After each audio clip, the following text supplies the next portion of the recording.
Mesdames, Messieurs, bonsoir, bonjour. Dans moins de 30 jours, le coup d'envoi de la Coupe du Monde de football FIFA 2018. La Russie va accueillir la plus grande fête sportive et footballistique de la planète. Le Sénégal, pour une deuxième qualification après celle de 2002, sera à Moscou dans quelques jours. Les Lions sont-ils prêts? Quelles sont leurs ambitions? Dans quelles conditions l'équipe du sélectionneur Aliou Cissé affrontera la compétition? Les affaires de la cité numéro 42 plongent dans les affaires du football. Le président de la Fédération sénégalaise, Augustin Senghor, est notre invité. Bonsoir, Monsieur le Président. Bonsoir, Mahamoudou. Vous vous prêtez au jeu? Oui, bien entendu, surtout le jeu de football. On va donner le coup d'envoi. Merci. Symboliquement, je vous passe le ballon. Voici le portrait de Augustin Senghor, un homme, 3 casquettes. Il est à la fois dirigeant sportif, avocat et maire de Gorée. Djenaba Seydouba avec le coup d'œil complice de son caméraman Khadim Sissé.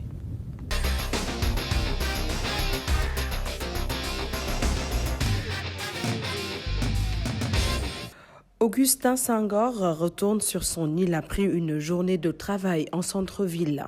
Sur le trajet, on note une certaine familiarité entre le maire et ses administrés.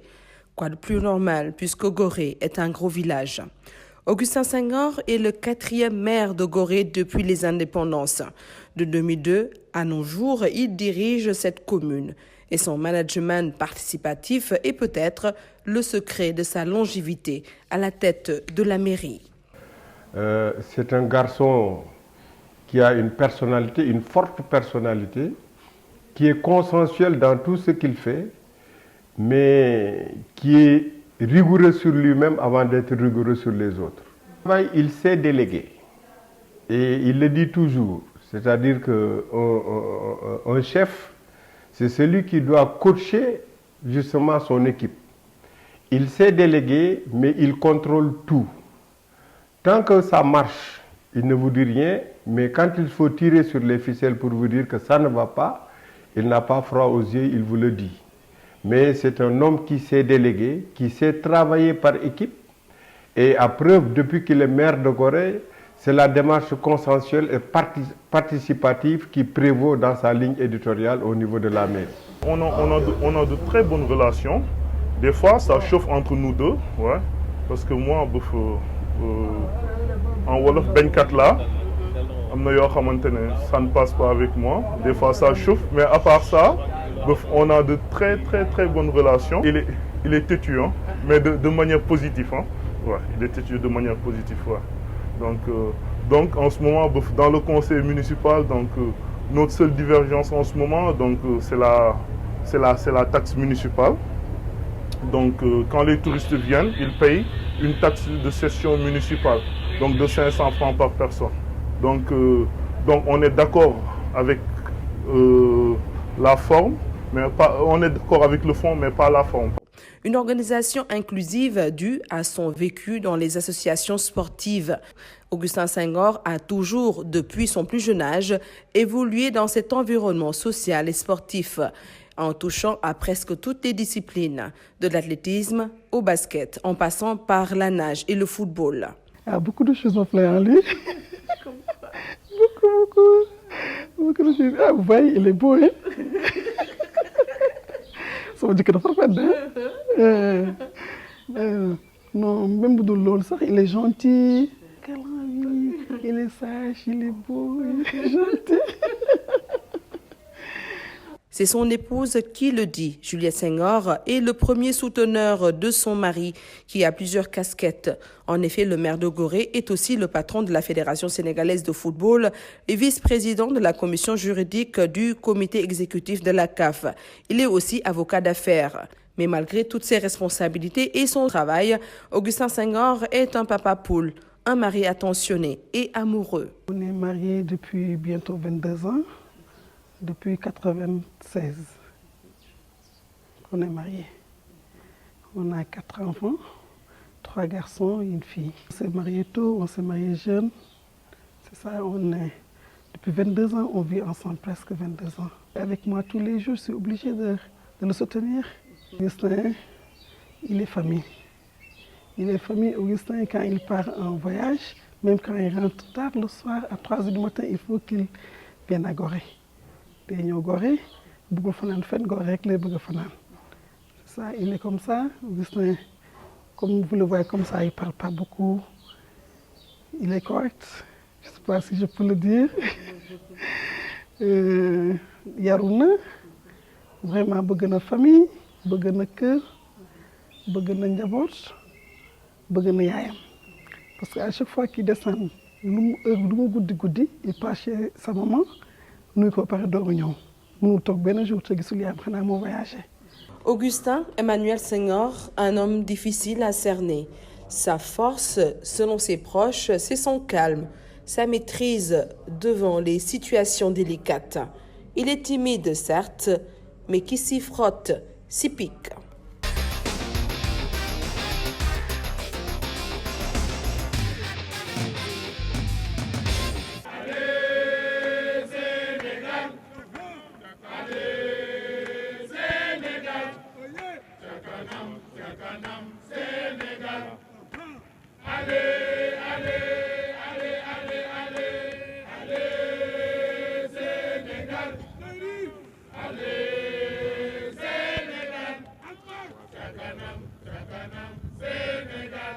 Merci, Monsieur le Président. On vient de suivre votre portrait. Vous êtes vraiment un dur à cuire. Je ne me considère pas comme cela parce que je suis plutôt un homme calme, je dirais sur sa réserve. Mais c'est vrai qu'il arrive que de temps à autre que je sorte de ma coquille. Mais c'est toujours pour retourner très rapidement en dedans. Donc, mais si mes proches me jugent comme ça, peut-être qu'il y a un fond de vérité. Surtout votre épouse, votre douce moitié. Oui, ça c'est... Elle me connaît bien, je la connais bien. On s'apprécie mutuellement. Et on n'est pas seulement que des époux, on est des amis. Alors, on est à moins de 2 mois de la Coupe du Monde.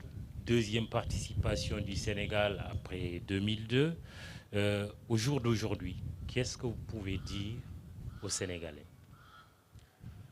Ce que je vais dire, c'est les rassurer sur le fait que, à date, c'est-à-dire en ce jour, nous pouvons considérer que les préparatifs vont bon train.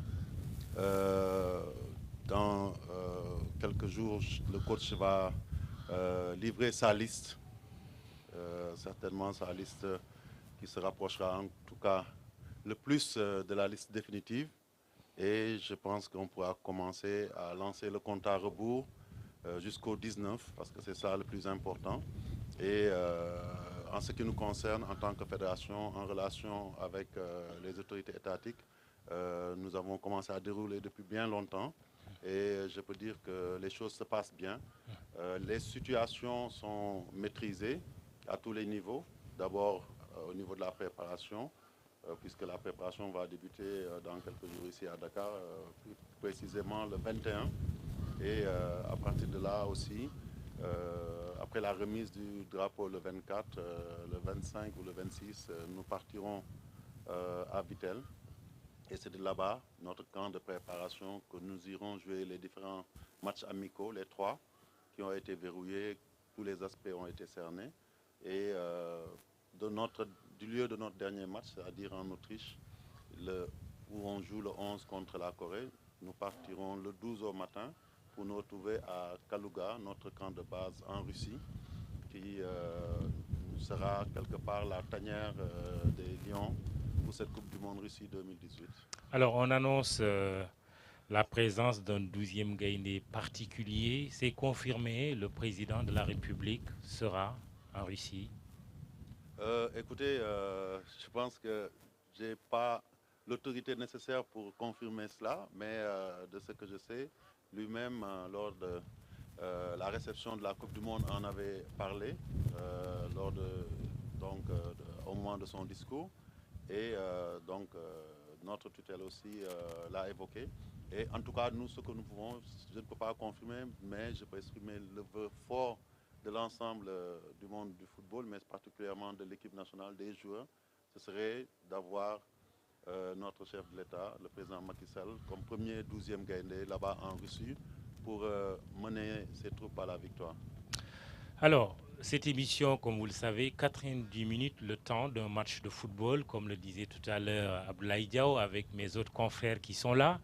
Il y aura peut-être des prolongations, 90 minutes pour voir où en est la fédération par rapport à cette deuxième participation du Sénégal à la Coupe du Monde. Nous allons interroger les Sénégalais, parce que l'ambition, c'est de faire aussi bien, sinon mieux, qu'en 2002, pourquoi pas? Est-ce que les Sénégalais sont confiants? Micro-trottoir. Je ne pense pas que l'équipe nationale va faire grand-chose au mondial. Du point de vue de la préparation, nous sommes en retard. L'équipe nationale sénégalaise est vraiment en retard dans le cadre de la préparation. Et puis dans le cadre financier, le budget que nous avons comparé aux autres équipes qui ont établi un budget qu'on peut estimer à des dizaines de milliards. Vraiment, je ne pense pas que... Bon, on peut être ambitieux, mais pas avoir cette prétention qu'on ira en quart de finale. Demi-finale, je ne vais pas en parler. On voyage en tant que... On fera du tourisme sportif. Et puis, on va se contenter de cette participation. Au niveau des rencontres contre Pologne, contre Colombie et contre Colombie, c'est la dernière rencontre.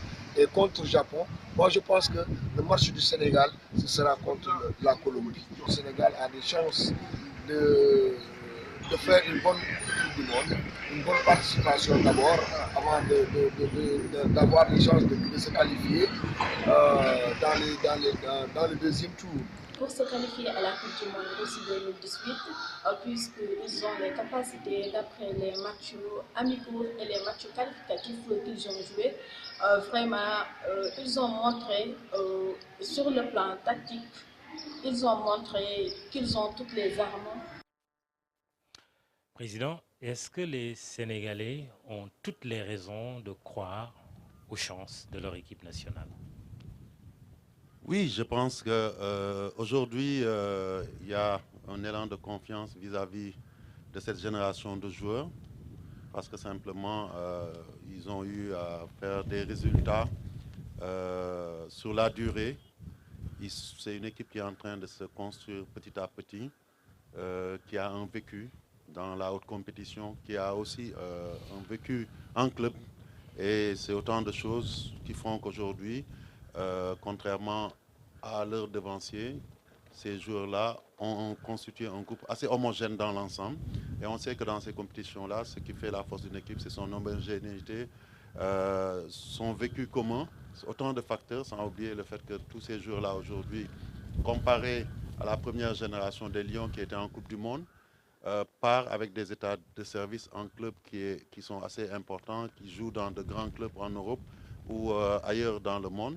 Et surtout, ils ont vécu de 5-6 ans, là où on sait que cette équipe de 2002, par exemple, n'avait vécu en moyenne qu'1 an et demi à 2 ans ensemble avant d'aller en Coupe du Monde. Donc je pense que c'est pour ça que les Sénégalais, sans être enthousiastes là aussi par rapport à 2002, ce qui est aussi logique, parce que simplement, comme je disais à quelqu'un, je dis que dans un foyer, la manière, l'enthousiasme et la joie dont on accueille le premier enfant est toujours différent du deuxième ou des autres. Donc on est à notre deuxième édition, ce n'est pas une nouveauté. Donc il n'y a pas cette passion. Avec les mêmes ambitions, au moins, les quarts de finale? Je ne pense pas qu'on puisse dire avec les mêmes ambitions, parce qu'en réalité, cette équipe, quand elle est allée en 2002 en Coupe du Monde, elle n'avait pas l'ambition d'aller en quart de finale. On ne lui prêtait pas cette ambition. Et je pense que c'est ça qui avait fait sa force, contrairement à cette équipe-là. C'est-à-dire personne ne la voyait venir, cette équipe de 2002. Même les Français qui les jouaient en premier match les regardaient de haut. Et peut-être que chacun se disait, comme quelqu'un l'a dit tout de suite, qu'ils allaient en tourisme, qu'ils allaient revenir. Et c'est comme ça qu'ils ont pu surprendre leur monde et le monde entier. Mais cette équipe-là, à l'opposé, sera quelque part très attendue. Parce que depuis quelques années, on est parmi les meilleures équipes africaines. Depuis quelques années, nous plaçons une dizaine de joueurs dans le plus grand championnat en Europe, c'est la Premier League. On est aussi dans les autres grands championnats européens. Donc c'est ça qu'aujourd'hui on a des joueurs majeurs. Et la preuve, on a un joueur qui va jouer la finale de la Ligue des Champions. Donc c'est autant de facteurs qui font que nous serons attendus. Si nous passons, c'est que nous l'aurons mérité parce qu'il n'y aura pas cette fois-ci d'effet de surprise, j'en suis convaincu. On va voir ce qu'en pense le public. Le micro est à vous. Aliou Goloko. Merci. Bonjour. Bonjour Mamoudou. Bonjour Monsieur le Président. Bonjour à tout le monde. Je partage effectivement l'avis du Président sur le fait que cette fois-ci, nous ne bénéficierons pas de cet effet de surprise comparé à 2002. Je confirme ce qu'il avait dit parce qu'en 2002, rappelez-vous, l'équipe de France n'avait pas jugé utile la veille du match de s'entraîner sur le terrain, le stade de Séoul, à l'heure du match, comme c'est de coutume et de tradition, les veilles de match. Parce que justement, ils nous voyaient de haut. Et ça a valu ce que ça a valu. Ils ont été agréablement surpris aussi de perdre certainement et de nous permettre, nous, d'accéder en quart de finale. Ce ne sera pas le cas cette année. Déjà, sur la physionomie de notre groupe, on pense que le groupe, c'est un groupe facile, mais il est très très loin d'être facile parce que c'est un groupe où toutes les 4 équipes se tiennent à peu près au même niveau. Les équipes qui montreront le plus d'envie, les équipes qui seront mieux préparées, les équipes qui arriveront avec plus de fraîcheur dans la récupération parce qu'on est sur une fin de saison, ces équipes-là auront beaucoup plus de chances de pouvoir le faire. Alors, moi je dis par moment que le Sénégal a une histoire particulière avec la Coupe du Monde. Chaque fois que le Sénégal a joué une Coupe du Monde, ils ont pu faire un deuxième tour, que ce soit en mini-foot, en beach soccer, en mondial junior U20, en mondial senior. Ça, c'est une histoire, c'est comme ça. Il y a des histoires comme ça avec les pays en football. Celui du Sénégal avec la Coupe du Monde, c'est ça. Ça nous permet d'espérer des lendemains meilleurs. Mais le résultat et la réalité, c'est qu'il faut qu'on travaille, il faut qu'on soit sérieux, il faut qu'on soit professionnel, il faut qu'on soit unitaire. Alors depuis 2 ans, c'est vrai, l'environnement de l'équipe nationale a été très assaini, en tout cas du point de vue de la logistique. C'est du point de vue tactique et technique qu'il y a des améliorations à faire. Il y a beaucoup de choses à dire sur la manière d'évoluer de l'équipe. Mais je pense, comme il a dit, nous avons assez de joueurs, assez d'éléments pour pouvoir prétendre jouer un rôle super important dans ce groupe et aller le plus loin possible dans le tournoi. Merci, Aliou Goloko. Abdoulaye Thiam. Merci Mamoudou. S'il y a des questions aussi, n'hésitez pas. Oui, moi je crois que je vais aller plus vers des questions que cette remarque effectivement assez pertinente de mon confrère Aliou Goloko. Aujourd'hui, j'ai envie de demander au président Senghor où est-ce que vous serez le 15 juillet à partir de midi. Où est-ce que vous serez exactement? Mais auparavant, j'aurais quand même aimé relever un fait. C'est vrai qu'un enfant qui est né dans une famille pour la première fois, l'accueil est différent quand il s'agit d'un deuxième enfant ou troisième.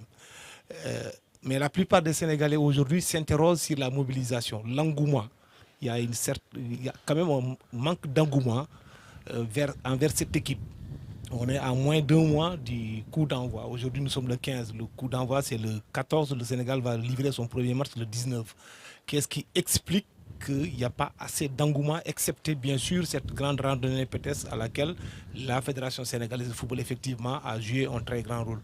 J'aimerais vraiment avoir quelques explications. Le troisième point, Mamoudou, si vous permettez, c'est sur le plan du marketing.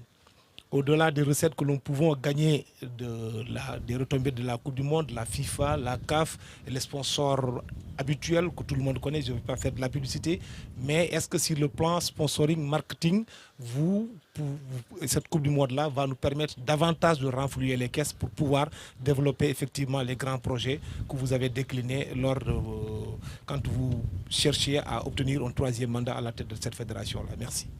Une batterie de questions auxquelles il faut répondre en attendant les autres. Vous seriez où le 15 à partir de midi, le 15 juin? Inch'Allah. C'est une question pour vous faciliter la tâche. Assez particulière. Je vais répondre de manière particulière.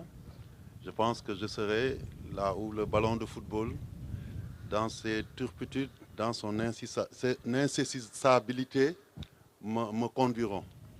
Donc, pour dire simplement qu'aujourd'hui,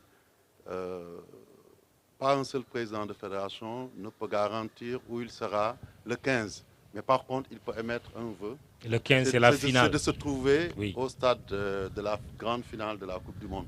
Mais ça, c'est un vœu qu'il faut relativiser. Mais vous n'y croyez pas? Il ne s'agit pas d'y croire ou pas. Je pense qu'aujourd'hui, le football a ses réalités. Il ne faut pas oublier d'où nous venons. Nous sommes restés 15 ans sans nous qualifier en Coupe du Monde. Nous revenons dans une poule, quelqu'un l'a dit tout de suite, je pense que c'est mon ami Aliou Goloko, dans une poule qui est une poule que les gens considèrent comme abordable, mais je pense qu'elle est une poule équilibrée.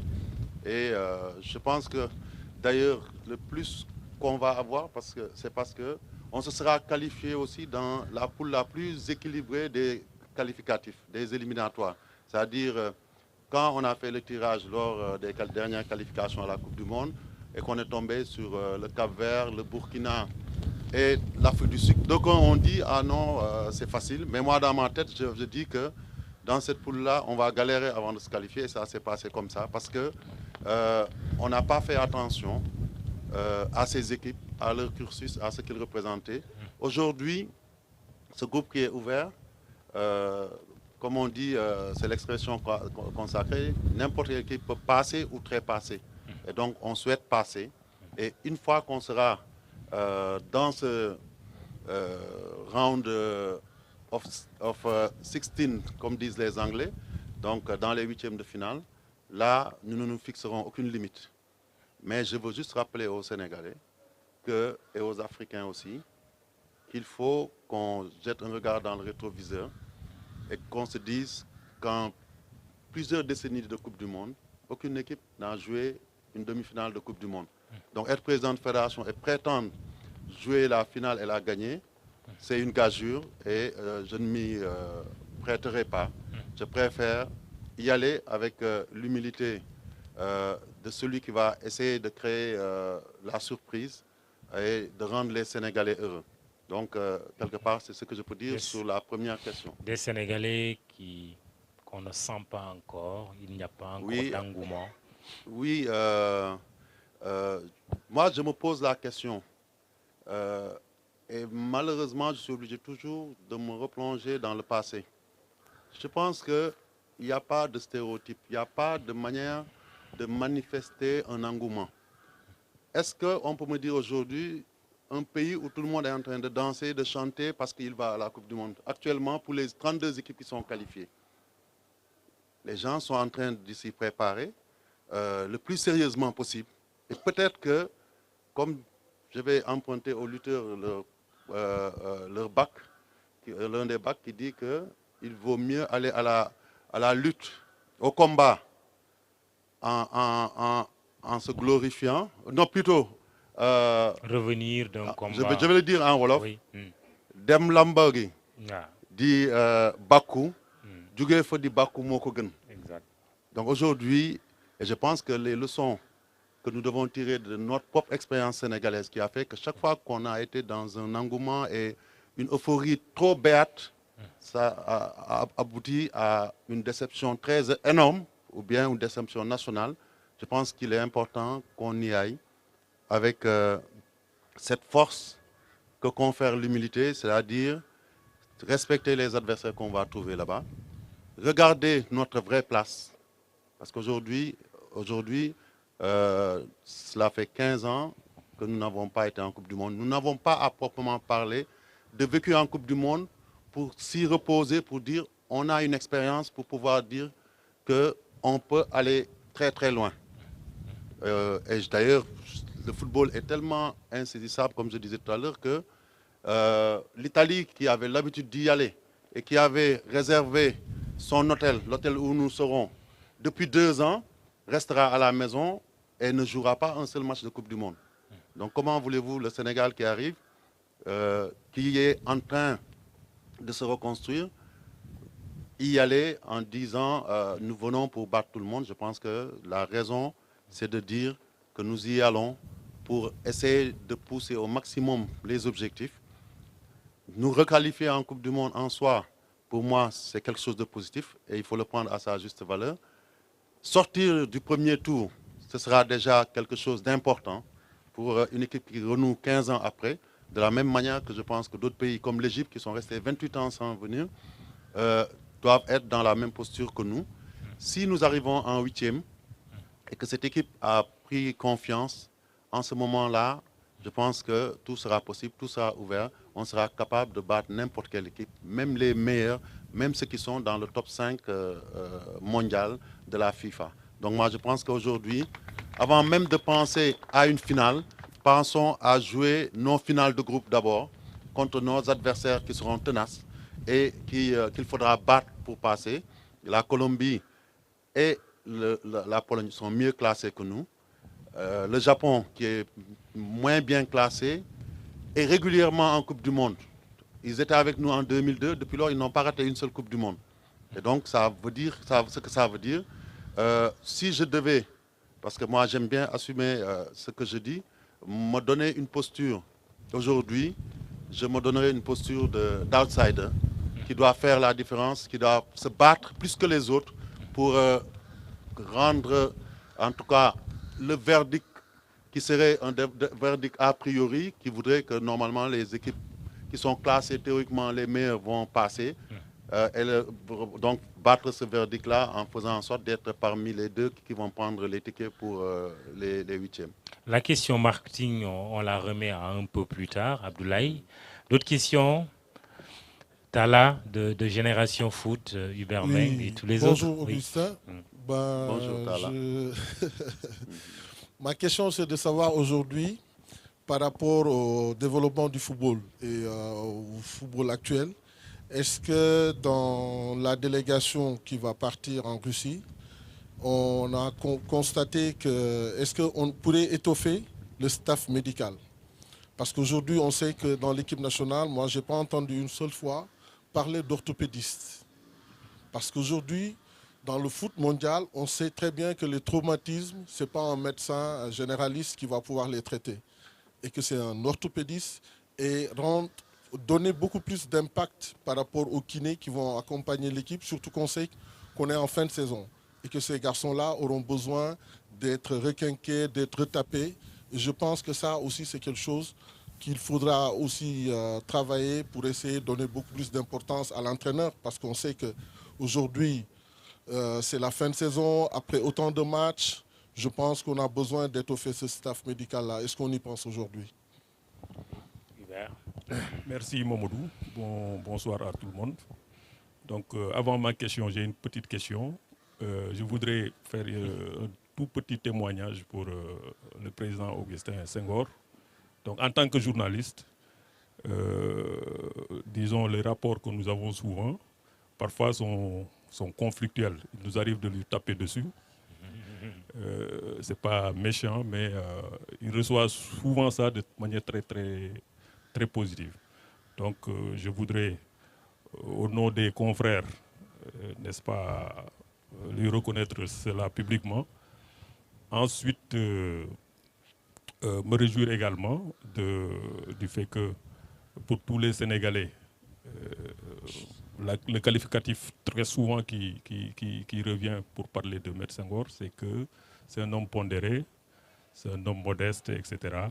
Donc vraiment, et ensuite, l'expérience a montré que très souvent, le petit stagiaire, il le prend au téléphone. Très souvent, non. Bon, je ne dirais pas que ce n'est pas le cas pour les autres dirigeants du sport, mais n'importe qui peut l'appeler et accéder à lui, lui poser les questions qu'il veut, etc. Donc, du grand patron des médias au petit stagiaire. Donc, on le remercie vivement pour cela. Ma question porte sur le mondial, les retombées du mondial. Le constat qu'on peut faire, c'est qu'il y a une dichotomie. Il y a l'équipe nationale, le football sur le plan international. Avec l'équipe nationale, vraiment, on est au firmament avec cette qualification, cette deuxième qualification au mondial. Les performances qu'on a avec toutes les disciplines sur le plan mondial, les autres sports, je veux dire les autres disciplines du football, le mini-foot, les cadets, les juniors. Donc sur le plan mondial, souvent on est performant. Mais sur le plan local, nos clubs vraiment sont à la traîne. Donc le football local est à organiser, le football local est à refaire. On est vraiment à la traîne. Nos équipes sont éliminées. Notre équipe nationale locale ne brille pas. Ça fait plusieurs années qu'on rate le CHAN. Quelles sont les retombées, c'est-à-dire ce que le football local peut gagner par rapport au mondial? Merci. Ablaye Diaw, je vous donne la parole, même si vous ne l'avez pas encore demandé. Voilà, merci de me l'avoir donné, Mamadou. Président, je commence par vous féliciter. Merci beaucoup. Pourquoi? Depuis 1960 à nos jours, nous avons, au rythme d'un président tous les 10 ans, une fois nous nous sommes qualifiés à la phase finale de la Coupe du Monde. Vous êtes le deuxième président de fédération à y amener l'équipe du Sénégal suite à une qualification. Je suis rassuré depuis votre propos. Quand vous êtes arrivé à la tête de la fédération, on trempait encore derrière le plus grand scandale que le football sénégalais ait connu, l'après 2002. Et vous avez dit, et c'est ce jour-là que vous avez gagné ma confiance. Vous n'étiez pas mon favori. Je ne m'en cache pas. Quand il fallait trouver un président, mon favori, c'était Saher Seck. Pourquoi? Parce que Saher était l'adjoint du président sortant. Naturellement, je dis, s'il passe, le suivant arrive. Le deuxième après le premier, le troisième après le deuxième. Mais vous m'avez rassuré en tenant ce propos. Nous ne chercherons pas à stabiliser avec des gens qui ont fini de déstabiliser. C'était votre propos, je me souviens. Et j'ai applaudi. J'ai applaudi. J'ai dit, il dégage le profil de ce dont nous avons besoin. Regardez, nous n'avons pas gagné la Coupe d'Afrique à l'édition dernière. Mais je retiendrai que c'est notre première CAN sans défaite.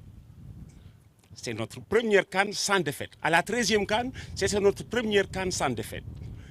Le Cameroun a gagné la Coupe d'Afrique.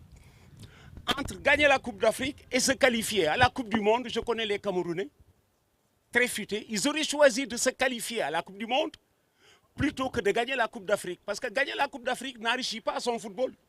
C'est aller à la Coupe du Monde qui dégage des dividendes. Ma priorité, ce n'est pas comment on va se comporter sur le terrain. Nous sommes à la Coupe du Monde. Et quelle qualification? Nous sommes 211 dans notre association mondiale. La FIFA dit je veux 32. Sur 211, le Sénégal est parmi les 32. La CAF dit nous sommes 56 en association en Afrique. Je veux seulement 5. Le Sénégal est parmi les qualifiés. Et des 5 qualifiés, nous sommes encore celui qui n'a pas encore gagné la Coupe d'Afrique. Ma priorité se trouve là. Ce sera peut-être demain, en 2019. Mais, je reviens à vos propos. Ce qui me passionne, c'est peut-être de savoir le programme que vous êtes en train de mitonner après la dividende d'une participation à la Coupe du Monde. Parce que moi, pour mon football, qui a besoin d'être étoffé, regardez, des pays d'Afrique qui sont à la Coupe du Monde aujourd'hui, nous sommes les seuls à ne pas pouvoir accueillir une Coupe d'Afrique des Nations. Parce que nous ne sommes pas prêts. Les dividendes d'une Coupe du Monde peuvent aider à s'engager dans cette voie. Ma priorité est celle-ci. J'ai lu quelqu'un dire, un de vos proches, au lendemain de cette Coupe du Monde, la priorité devrait être accordée à la petite catégorie, au rééquipement. Quel est votre projet après la Coupe du Monde? Un projet de nature à booster le football sénégalais. Parce que l'enjeu pour moi se trouve là. Nous avons déjà gagné quoi? En allant chercher des moyens de nature à relever le football à l'intérieur du Sénégal. C'est ça ma question. Merci Ablaye Diaw, Président. D'abord, il y a la question de Talla. Merci. Sur le staff médical.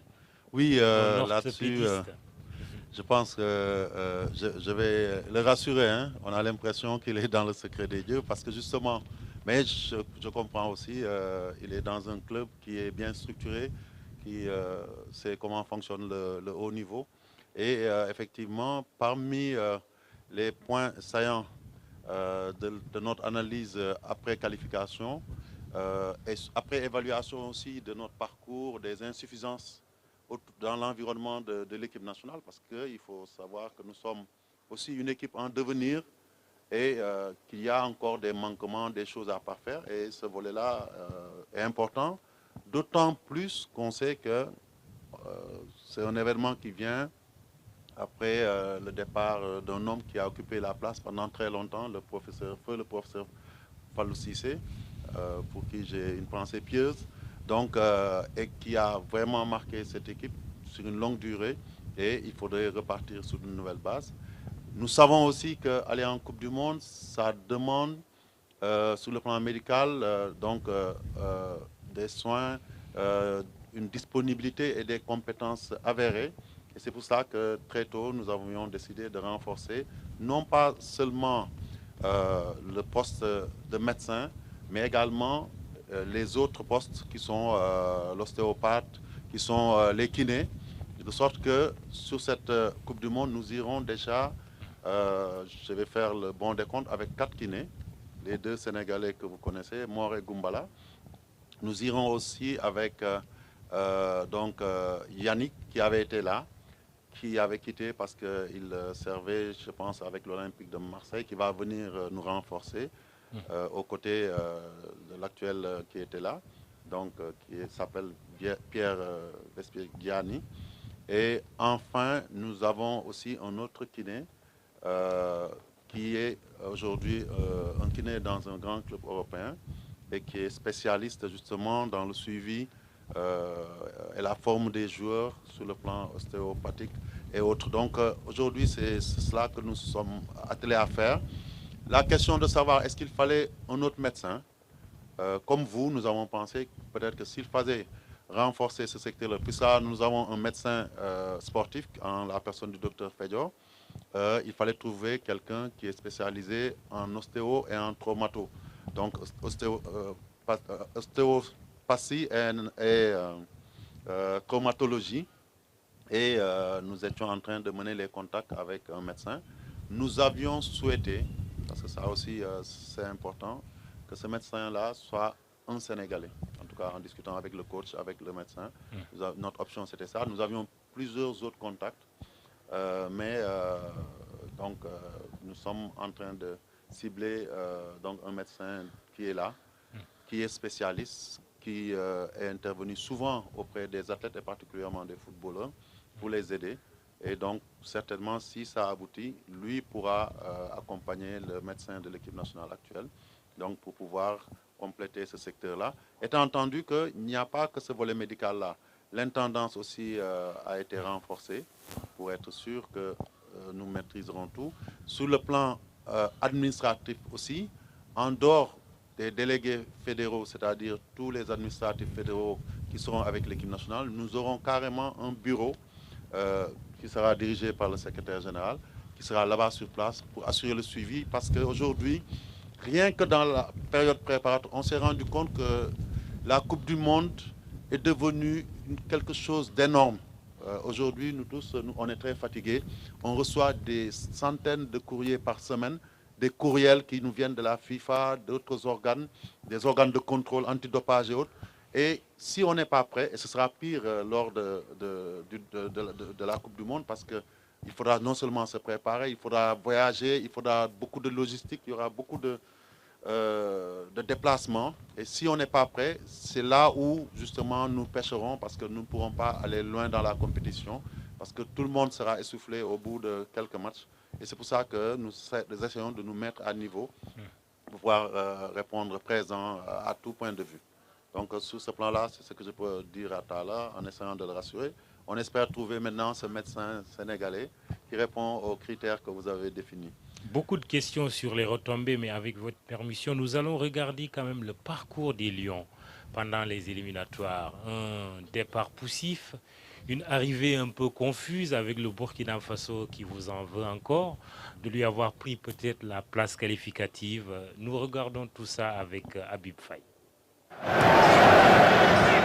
Le Sénégal, 16 ans après sa participation, retrouve la Coupe du Monde. La bande à Aliou Cissé, teigneuse et déterminée, a permis au football sénégalais de respirer un nouvel air frais. C'est à Polokwane que les joueurs vont dire bonjour à la Russie. Avec 42 athlètes utilisés, Aliou Cissé a pu constituer un groupe solide avec des hommes forts. Le Sénégal comptabilise 14 points devant le Burkina Faso 9 points. Et pourtant, au lendemain de la Coupe du Monde 2002, peu d'observateurs avaient parié sur un éventuel retour de l'équipe nationale en Coupe du Monde. Le 13 novembre 2015, la chance a failli ne pas sourire aux Lions à Antananarivo. Menés par les Malgaches 2-0, les Lions arrachent le nul avant de s'imposer à Dakar par 3-0. Logés dans le groupe D, ils battent le Cap-Vert par 2-0 et prennent la tête de leur groupe. Le 12 novembre 2016, ils s'inclinent 2-1 face à l'Afrique du Sud. Mais le match controversé, le verdict tombe. Le match doit être rejoué. Quelle chance pour le Sénégal. Accroché à 2 fois par le Burkina Faso, revoit le bout du tunnel. Praia fait sourire les Gaindés. Il rentre avec les 3 points et un match à rejouer. Et c'est à Polokwane le 10 novembre qu'une nouvelle page d'histoire s'ouvre pour les Lions. 16 ans après le mondial Corée-Japon, le Sénégal est en Coupe du Monde. Dis-moi où t'es, célébration pas chaloupée. Où t'es, célébration pas chaloupée.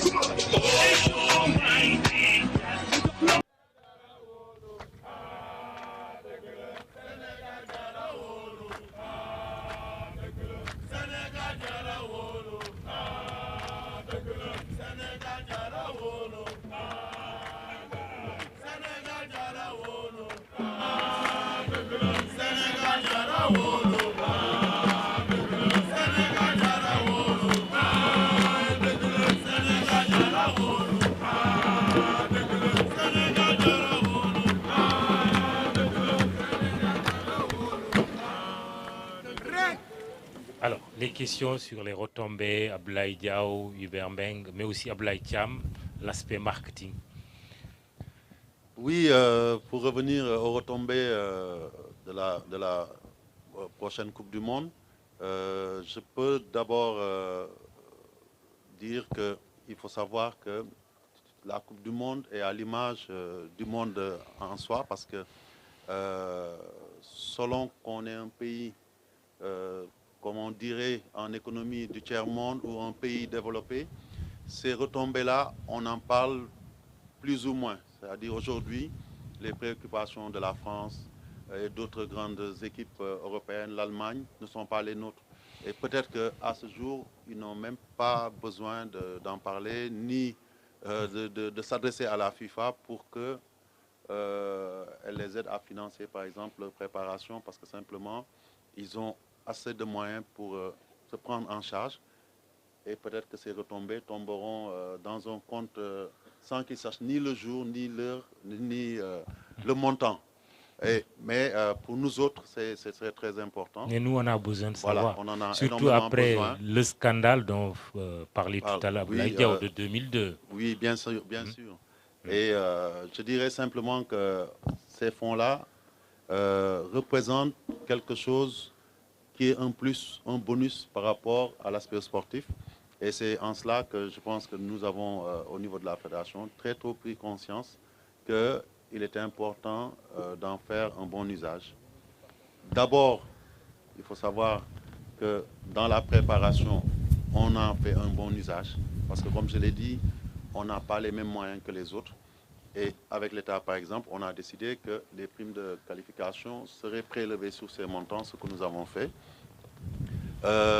En 2002, puisque c'est de ça qu'il s'agit, d'aucuns avaient reproché aux dirigeants le fait qu'aucun club, aucune structure de football n'avait senti ces retombées-là. Et je pense qu'aujourd'hui, sur l'avant-Coupe du Monde, nous avons essayé de montrer combien il était important de se qualifier pour des pays comme le nôtre en Coupe du Monde, mais surtout combien il était important de pérenniser ces qualifications. Parce que moi, je pense qu'aujourd'hui, les vrais acquis, ce seront à ce niveau-là.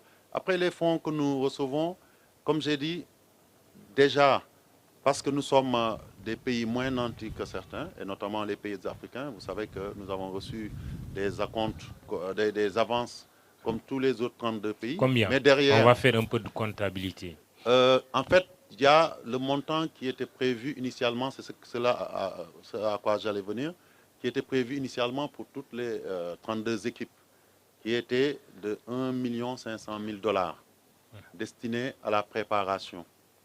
Donc c'est cela qui a été viré à l'ensemble des 32 fédérations qualifiées. Ensuite, vous avez dernièrement suivi, et peut-être que quelque part le Sénégal y est pour quelque chose, parce que nous, à la fédération, on a dit on ne va pas attendre que les problèmes de primes de qualification viennent nous tomber sur la tête. Pour les régler, on est capable aujourd'hui, en termes de management, de trouver d'autres voies de financement, en sachant que nous avons de l'argent qui va venir après la Coupe du Monde pour pouvoir payer ces primes-là. Et sur ces entrefaites, c'est vrai qu'on en avait parlé déjà en décembre avec le président de la CAF, avec la FIFA et mes autres 4 homologues présidents, de l'appui à apporter à nos fédérations africaines pour qu'elles ne vivent pas les affres des crises précédant les Coupes du Monde. Et dernièrement, donc, nous avons eu la bonne nouvelle de savoir que la FIFA avait décidé, de concert avec la CAF, d'avancer au seul pays africain 2 millions de $, donc ce qui fait environ 1,60 milliard, c'est exactement ce qu'on a reçu comme virement dans nos comptes. Et c'est cela qui a permis, avec les autres fonds qui ont été générés, et par l'avance de la Coupe du Monde, mais aussi pour répondre à l'aspect sponsoring. Aujourd'hui, les montants que nous avons reçus de nos sponsors, comme l'équipementier et autres, parce que ça aussi, c'est une retombée de la qualification. Je suis certain aujourd'hui qu'on ne se serait pas qualifié en Coupe du Monde. Pumas, si je peux le nommer, ne serait pas revenu. Et donc, avec un bon contrat à la clé. Donc, c'est ça qui nous a permis, d'ores et déjà, au moment où je vous parle, d'avoir acquitté toutes les primes de qualification. L'équipementier, 750 000 €, j'ai lu ça quelque part, non? Je pense que ces contrats-là, malheureusement, Mamadou Ibouakan, il y a des clauses de confidentialité dans ces contrats. Moi, je n'aurais pas eu de problème. Et d'ailleurs, je pense que ce n'est même pas un secret parce que j'ai eu le malheur de le dire en comité exécutif et 30 minutes après, c'était dans la toile. Oui, l'information est sortie. 750 000 €, ce n'est pas faux. Mais le problème, c'est qu'après, d'ailleurs, je suis rattrapé par la patrouille contractuelle, c'est-à-dire c'est Puma qui m'appelle pour me dire mais comment ça se fait? On n'a même pas encore signé et les chiffres sont d'or. Donc, c'est des clauses de confidentialité. Ce contrat ne doit pas être publié. C'est le monde de la transparence. Ben voilà. Oui, mieux vaut être transparent. Oui, mais on n'a pas de problème. J'ai été transparent là où je devais l'être. C'est au sein de mon comité exécutif. Donc, et ça, on l'a fait au moment venu. Sur un budget de 7,1 milliards aujourd'hui, il y a d'autres montants que j'ai reçus et que je voudrais vous donner puisque vous les demandez. Bien sûr. Vous le savez aussi, la CAF, en décembre, avait décidé de donner 500 000 $ à chacun des pays qualifiés et aussi des équipements médicaux de nouvelle génération dont ils ont équipé l'ensemble des 5 équipes et ils ont même fait une formation. Donc globalement, c'est ça qui a été reçu aujourd'hui au titre de la Coupe du Monde et qui nous permet de pouvoir dérouler notre programme tranquillement. Dieu merci. Aux côtés de l'État, et tout ce que je viens de dire n'a rien à voir avec le budget qui est mobilisé par l'État, qui tourne autour de 7 milliards, ça aussi je pense que vous êtes au courant, et qui prend en compte la grande partie de la préparation aussi, mais aussi les primes de participation, les primes d'objectifs en cours de compétition jusqu'en finale. Donc c'est 7 milliards 800 environ si nous arrivons en finale. Très bien, ça a le mérite d'être clair. Retombez maintenant. Abdoulaye Diaw s'attend à ce que le Sénégal organise une Coupe d'Afrique, au moins le football local, les autres catégories également. Oui, je pense qu'aujourd'hui, il est important de se dire qu'une Coupe d'Afrique, quand elle est organisée, c'est mon avis personnel, hein, ça ne sera jamais sous des recettes de Coupe du Monde. C'est un État, parce que ça dépend d'une volonté politique et d'une capacité de mobilisation d'un peuple. Un peuple qui accepte son État mettre des moyens dans des infrastructures. Parce qu'on sait aussi que nous sommes des pays sous-développés. Souvent, un chef d'État peut s'entendre dire pourquoi investir dans un stade de 50 000 places, là où la santé ne marche pas, l'éducation ne marche pas. Mais il y a d'autres retombées qui, à titre comparatif, peuvent permettre de se rendre compte qu'organiser ce genre d'événement apporte une plus-value économique à un pays. Et c'est peut-être là où je parle de mobilisation de tout un pays. Après aussi, construire des stades, ce n'est pas le budget de la Coupe du Monde, vous le savez, un stade, on sait ce que ça coûte aujourd'hui. Aujourd'hui, il faut savoir qu'il faudra, pour les Coupes d'Afrique à 24 pays, au moins 6 stades fonctionnels. Donc d'au moins 10 à 15 000 places.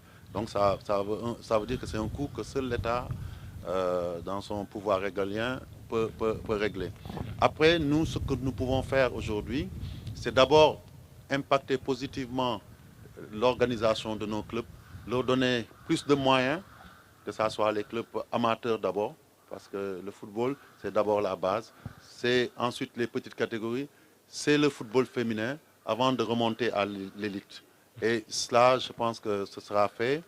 Et nous veillerons aussi à investir dans des infrastructures. Aujourd'hui, nous avons le centre de Toubab Dialaw qui a besoin d'être mieux équipé, qui a besoin d'accueillir, pourquoi pas, l'hôtel fédéral que nous avons en projet pour non seulement pouvoir loger notre équipe nationale dans des conditions meilleures, à moindre coût, mais aussi créer des activités génératrices de revenus. Parce qu'aujourd'hui, avoir un hôtel fédéral sur un terrain que nous avons déjà acquis sur fonds propres, et je pense que ça aussi, il faut le signaler, c'est une première, nous permettra peut-être aussi de pouvoir rentabiliser ce centre-là, puisqu'il s'agira simplement, quand notre équipe nationale ne sera pas en regroupement, de le commercialiser comme n'importe quel hôtel, puisque ce sera un hôtel 4 étoiles, pour faire rentrer d'autres ressources additionnelles en dehors du sponsoring et de l'appui de l'État.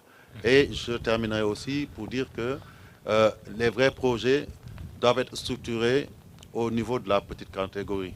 C'est-à-dire, on est en train de structurer tout ce qui est école de football dans ce pays-là, qui est énorme. Il y a les centres de formation qui sont là déjà, qui sont des centres de formation de référence, que je peux citer, Génération Foot, Djambar, les Pionniers, Dakar Sacré-Cœur, mais il y en a d'autres qui s'installent doucement, qui n'ont pas encore leur propre infrastructure, qu'il faudra accompagner dans cette politique-là. Créer de vrais championnats de jeunes dans toutes les ligues et dans toutes les catégories. Régler le problème, et ça aussi, ça demande des moyens, de la fiabilité de notre fichier de football de jeunes, parce que ça aussi, c'est un énorme problème. Depuis 4 ans, les membres du comité sont là. Nous n'arrivons pas à jouer partout en cadet, pour la simple raison que désormais, nous demandons une pièce d'identité. Tant que c'est des extraits qui étaient productibles à volonté, tout le monde avait une équipe. Chaque réunion est donc le cadre de débat, est-ce qu'il faut enlever cette pièce d'identité ou non? Et nous, nous disons non. Il faut que les gens acceptent de se remettre en cause, qu'on accepte d'aller déclarer ces joueurs-là, qu'il y ait une traçabilité au niveau de leur cursus, parce que sinon ça biaise totalement l'objectif qui est de construire quelque chose de durable. Et je vais terminer aujourd'hui en disant que les infrastructures pour la fédération, ce seront ces centres de formation-là. Aujourd'hui, je peux dire, puisque c'est assez avancé, qu'en discutant avec le président de la CAF, je l'ai convaincu, et il est d'accord sur ça, qu'il puisse nous céder un autre centre qui a été construit par son prédécesseur à Guéréo, de 14 hectares, qui est totalement équipé, qui ne fonctionne pas. Et notre vœu, une fois que ce centre-là sera ouvert, c'est, après les compétitions de phase nationale de petite catégorie, pouvoir recruter et détecter les meilleurs avec la direction technique nationale et les mettre là-bas dans le premier centre qui sera un peu à l'image de ce qui se fait avec l'INF Clairefontaine, des jeunes qui seront pris en pension complète, qui seront formés, qui seront chargés de pouvoir en bons joueurs nos équipes U17 et U20. Donc c'est globalement cette vision que nous avons à court terme. Mais bien entendu, le plus important, et ça je voudrais que vous me permettiez de le dire, ces retombées, il sera important que ce qu'on en fera soit partagé en notre sein, au sein du comité exécutif, mais aussi qu'on aille en assemblée générale pour que ça soit plus validé sur l'usage que nous devons en faire. Ces programmes-là que nous déclinerons feront l'objet d'une validation au niveau des assemblées générales pour qu'on puisse s'entendre sur l'usage qui est fait de ces fonds-là. Sinon, on risque d'avoir encore des débats, des controverses sur l'utilisation. Et nous aussi, j'insiste là-dessus, nous veillerons à ce que toute la transparence requise sur ces fonds-là soit de mise pour que nul n'en ignore. Très bien. Amadou Kane, ce n'est pas celui de la fédération, mais celui-là est sur un projet de film sur les lions. Oui, bonjour à tous. Amadou Kane, producteur exécutif du film Sénégal, une histoire de Lion, qui retrace l'histoire de l'équipe nationale des origines à nos jours. Ma question, maître, elle est reliée à l'engouement. Vous avez répondu avec votre brillante allusion au milieu de la lutte. Mais ma question, le calendrier de matchs amicaux a été déterminé. Les Lions vont venir le 24 mai récupérer le drapeau national, mais vous le savez tous mieux que moi, le grand public a besoin de communier avec son équipe nationale et les joueurs même de l'équipe nationale ont également besoin de tâter le pouls de la population et de sentir le grand public. Est-ce qu'il y a un événement, que ce soit un entraînement ouvert au public, un match exhibition, peu importe, qui est prévu pour que le grand public communie avec son équipe nationale avant d'aller en Russie?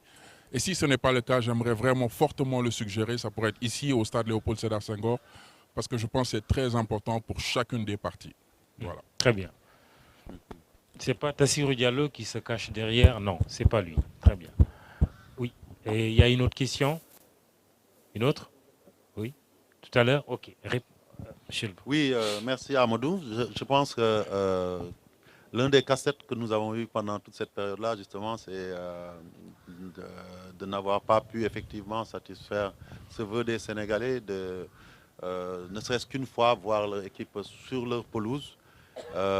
Malheureusement, nous avions essayé de le faire au mois de mars, sur la première date du mois de mars, mais ça n'a pas pu se faire parce que déjà en mars, nous avions déjà le programme de l'entraîneur et on savait que nous ne resterions pas suffisamment ici pour jouer un match officiel donc de tagoto comme on dit en Wolof, donc d'au revoir. Donc ça reste quelque chose qui a posé problème. Nous avions pensé à organiser autour des Lions une grande manifestation. Ces derniers jours, quand on commençait à planifier, on s'est rendu compte que ça tombait aussi sur une période qui est la période de Ramadan. Et il est difficile dans ces moments-là de mobiliser.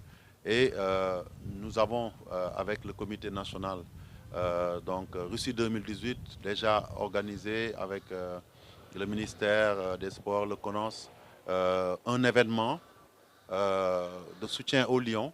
Mais c'est vrai que cette communion des Lions ne peut pas se faire sans les Lions. Et donc peut-être que ce sera certainement autour d'une séance d'entraînement que nous demanderons à l'entraîneur d'organiser ici, mais aussi dans les activités qui sont aux alentours de l'entrée en regroupement, c'est-à-dire dès ce week-end, la finale de la Coupe du Sénégal, où nous voulons vraiment appeler à une grande mobilisation de tous les Sénégalais, que tous ceux qui viennent au stade viennent aux couleurs nationales, viennent avec des t-shirts, les lions, des bracelets. On est en train de voir comment vraiment mobiliser les gens autour de cette finale pour que ça soit déjà une fête, en attendant qu'on puisse organiser une séance d'entraînement pour pouvoir accueillir donc nos lions. L'autre aspect aussi, on est là, mais vous regardez à gauche, c'est qu'aujourd'hui, ce terrain est surutilisé. Et je ne sais pas si Aliou Cissé et ses médecins, puisque Tala en a fait un souci, accepteront de laisser leur joueurs prendre le risque de jouer sur cette pelouse à quelques encablures de la Coupe du Monde. C'est aussi un problème qui, je pense, a refroidi l'entraîneur et les joueurs. Du beau jeu peut difficilement être pratiqué quand la pelouse n'est pas en bon état. Déjà, c'était difficile avant que ça soit surutilisé, mais maintenant, on y joue tous les matchs de championnat. On y fait les combats de lutte, donc ce qui fait que ça s'est un peu dégradé. Ça fait autant de facteurs qui rendent pratiquement difficile, et sans compter bien entendu le calendrier qui est déjà planifié avec les matchs qui se joueront et la préparation qui se feront tous ensemble en Europe. Donc c'est ça le gros problème. Mais nous veillerons à demander une séance ici où les Sénégalais vont communier avec leurs joueurs. Avec la complicité du caméraman, je signale la présence des écoles de football, peut-être de futurs Sadio Mané ou Messi, pourquoi pas. Gueye Djib de Ngor avec Thierno Sadou Barry qui est venu donc accompagner ses enfants, ses jeunes, et Biran Ly, école de foot Biran Ly avec Gastien Kenny. Mais président, pour rester sur l'engouement, la remarque faite tout à l'heure sur l'absence de match ici à Dakar, question de communier avec le public. Au-delà de ce qui est prévu ici au Sénégal, il y a aussi l'animation sur place. Le Sénégal va jouer à Moscou et Ekaterinbourg et Samara, si ma mémoire est bonne. Comment vous comptez vous organiser? Quand vous dites animation sur place, c'est ici ou en Russie? Oui, en Russie. Non, en Russie, avec le comité Russie 2018, tout est en train d'être mis en place. Je pense qu'aujourd'hui, nous avons voulu, en tout cas c'était le vœu de la fédération, détacher l'aspect de mobilisation, d'animation, de l'aspect qui est le plus important, c'est-à-dire l'aspect sportif, accompagnement de l'équipe, préparation de l'équipe dans les conditions optimales de performance, parce qu'il ne faut pas oublier l'essentiel. Parce que très souvent, je me rends compte qu'on revient toujours sur ce côté d'engouement, de fête. Mais très souvent aussi, après quand ça tourne mal, c'est l'effet boomerang, on en prend plein la figure, on nous dit, oui, mais ils sont allés, au lieu de travailler à s'occuper de l'équipe, vous êtes en train de faire la fête. Donc, mais sachez que... Il faut allier les deux. Voilà, donc c'est discipline, pour ça que, rigueur, comme disait Aliou Goloko, mais aussi fête, c'est une grande fête. Le comité Russie 2018 que le président a demandé de mettre en place servira à cela. Des gens ont été cooptés dans ce comité. Aujourd'hui, ce n'est pas Augustin Senghor qui gérera le volet sportif dans ce comité-là. Ce sera le secrétaire général du CONOS, donc M. Seydina Diagne. Ils sont déjà allés en Russie. Il y aura un grand village du Sénégal. Il y aura aussi un aspect promotion de notre pays. Ils vont faire la promotion, pas seulement sportive, mais économique aussi de notre pays, parce que c'est aussi un grand rendez-vous mondial. Je pense que si on devait considérer la Coupe du Monde comme un forum, on pourrait considérer que c'est l'un des forats les plus immenses, les plus gigantesques du monde. Donc c'est l'occasion de vendre notre pays, de vendre ses valeurs, et je pense que ce comité-là jouera pleinement son rôle. Ce comité aura un budget qui lui permettra aussi d'assurer une animation en permanence pour les supporters qui seront par exemple basés à Moscou. Parce que les jours où les autres groupes vont jouer, tous les Sénégalais, et pourquoi pas certains membres de la délégation officielle qui sont à Kalouga, donc à 1 heure de route de Moscou, et qui pourront se joindre là-bas. Ils vivront là-bas, ils partageront des moments, ils pourront regarder les matchs sur grand écran. Ils pourront, pourquoi pas, je l'espère, déguster des plats sénégalais, parce que nous tous, quand on voyage, notre plus grand dénominateur commun, c'est de courir les villes pour voir où il y a des restaurants où on peut manger du tchèp. Donc, c'est autant de facteurs qu'il faut prendre en compte pour faire vivre cette Coupe du Monde en Russie, comme si on était au Sénégal. Une question, oui.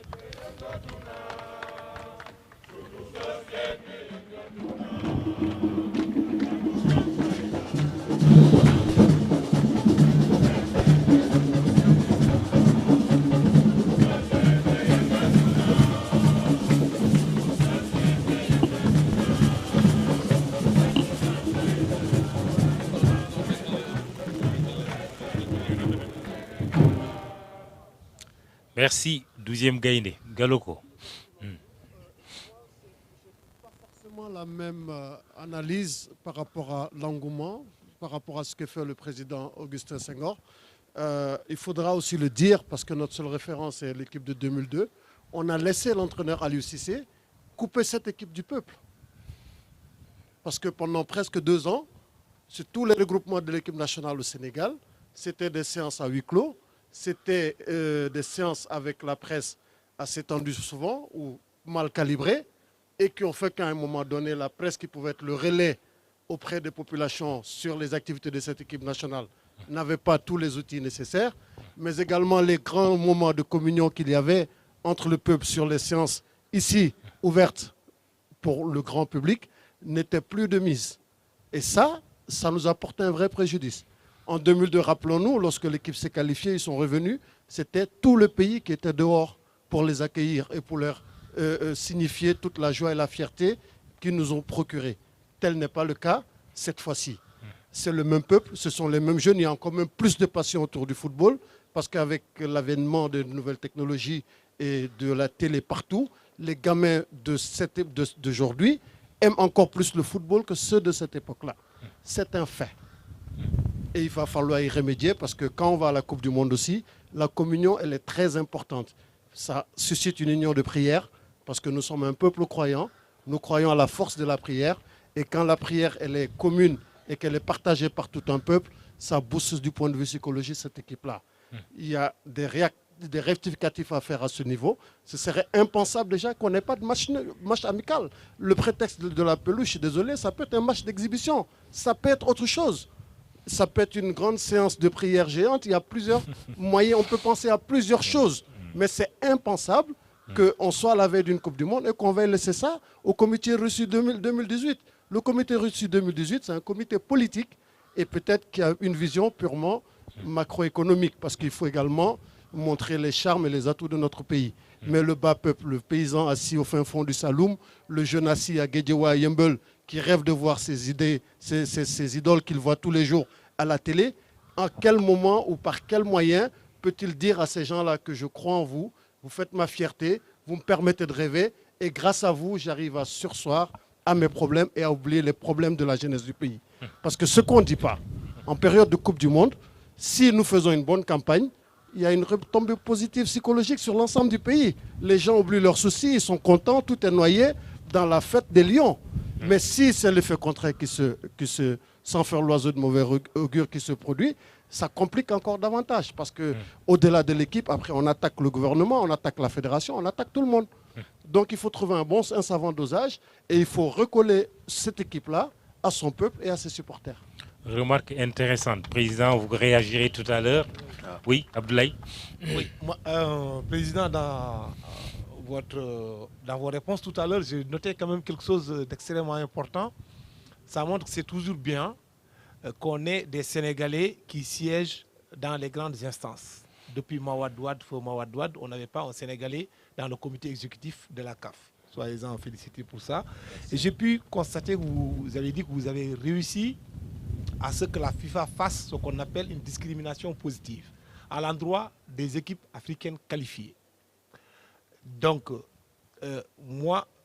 ma question aussi, c'est que nous avons, nous, en tant que presse, souvent des difficultés. Quand je parle de presse, c'est plutôt l'audiovisuel. Ce qui est possible de faire pour les équipes nationales en utilisant cette discrimination positive, on peut aussi sensibiliser davantage la FIFA et la CAF pour qu'ils comprennent ce que CNN peut faire, Fox News peut faire, 2STV, TFM ou Walfadjri ne peut pas le faire. Est-ce que dans ce sens-là, on peut aller pour jouer une plaidoirie pour aider davantage les journalistes de l'audiovisuel de pouvoir aussi couvrir une phase finale de Coupe du Monde? Merci. Oui. Merci Mamoudou. Donc j'ai une question par rapport à la délégation que le Sénégal va déplacer en Russie. Vous avez parlé du comité Russie 2018, mais également on a appris que la totalité des membres du comité exécutif de la fédération fera le déplacement. Est-ce que ces gens vont se déplacer simplement parce qu'ils sont membres de ce comité exécutif, ou bien est-ce qu'ils ont des tâches? Si ça s'avère, hein, j'ai juste eu l'information, le cas échéant, est-ce que ces gens ont des tâches spécifiques? L'autre question, c'est par rapport aux supporters. On sait qu'il y a le 12e Gaïndé qui est là, qui est très actif, mais à côté, il y a également Ale Kaza.